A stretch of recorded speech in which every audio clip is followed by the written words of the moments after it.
नमस्कार, मैं डॉक्टर निधि शर्मा हूँ, senior IVF specialist international pride IVF and research centre से, जो कि सेक्टर 11 में सिचुएटेड है। आज हम बात करेंगे कि हम जब आईवीएफ हमने डिसाइड कर लिया तो हमें क्या चीज़ें ध्यान में रखनी हैं।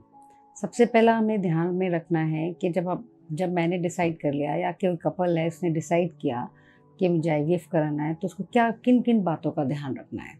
कोई भी आईवीएफ सेंटर चूज़ करने से पहले फर्स्ट उसको ध्यान रखना है कि भाई जब वो जा रहे हैं जिस सेंटर में उन्होंने चूज़ किया है उसकी कनेक्टिविटी क्या है, उसमें इजीली उनके आना जाना होगा। 7 to 8 विजिट्स या 10 विजिट्स के भी लगते हैं तो वो इजीली आ जा पाएंगे।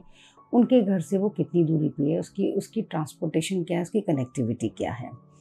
फिर आपको ध्यान में रखना है कि वहाँ डॉक्टर कैसे हैं, वो सेंटर रजिस्टर्ड है कि नहीं, डॉक्टर्स क्वालिफाइड हैं कि नहीं, उनकी स्किल क्या है, उस सेंटर का सक्सेस रेट क्या है, किस प्रोटोकॉल पे चलते हैं, फिक्स प्रोटोकॉल पे चलते हैं या हर पेशेंट को पर्सनलाइज तरीके से लेकर उसकी हिस्ट्री लेकर तब शुरू करते हैं। क्योंकि एक आईवीएफ प्रोसेस अपने आप में बहुत कॉस्टली प्रोसेस है और एक स्ट्रेसफुल प्रोसेस है, तो कुछ चीज़ों का आपको ध्यान रखकर ही एक आईवीएफ सेंटर चूज़ करना चाहिए।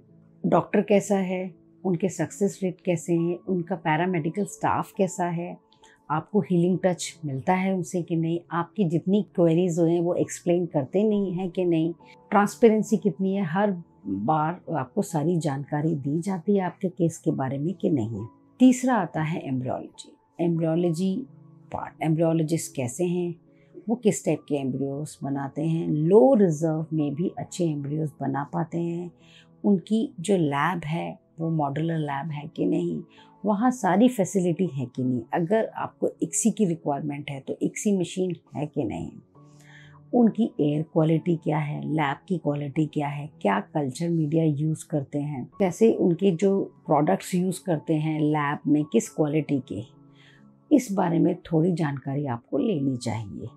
तब आपको आईवीएफ प्रोसेस अपना डिसाइड करने चाहिए। फिर देखिए जो आपका सक्सेस रेट है वो तो हर सेंटर के अलग अलग रेट सक्सेस रेट होते हैं और पेशेंट पे भी डिपेंड करता है कि कैसे पेशेंट हैं।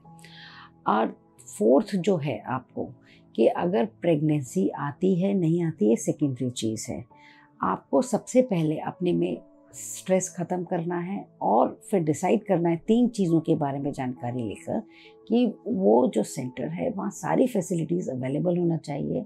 सपोज़ आपको हिस्ट्रोस्कोपी लैप्रोस्कोपी की रिक्वायरमेंट है तो वो भी हिस्ट्रो लैप्रोस्कोपी वहाँ पर होनी चाहिए।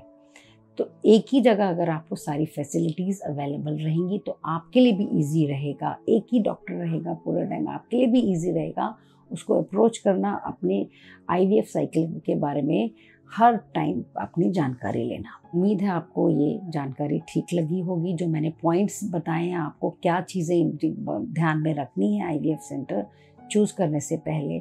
अगर इसके अलावा आपकी कोई क्वेरी है तो नीचे दिए गए नंबर और मेल आईडी पर आप कांटेक्ट कर सकते हैं। हम आपको क्वेरीज रहेंगी तो उसके बारे में जानकारी देंगे। Thank you.